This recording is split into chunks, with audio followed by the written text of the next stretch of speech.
काय भावना आहेत आपल्या? अखंड महाराष्ट्राचं आराध्यदैवत छत्रपती शिवाजी महाराज यांच्या कार्यकर्तृत्वाचा पुरावा म्हणून ज्या घटनेकडे महाराष्ट्रच नव्हे तर संपूर्ण भारत हिंदुस्थान पाहतो तो म्हणजे शिवप्रताप यांचा प्रसंग. 10 नोव्हेंबर 1659 रोजी घडलेला हा प्रसंग मार्गशीर्ष महिन्यातील शुक्ल सप्तमीला हा प्रसंग घडलेला होता आणि त्याची आठवण म्हणून शिवप्रताप दिनाचा जागर करण्यासाठी जिल्हा प्रशासनाच्या वतीनं आज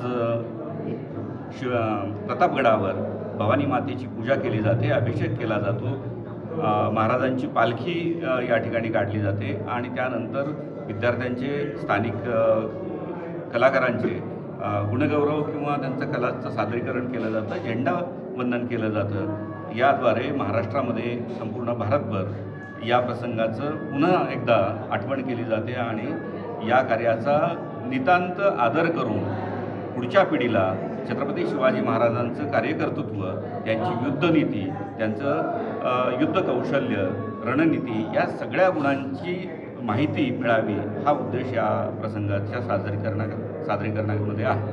प्रतापगड संवर्धन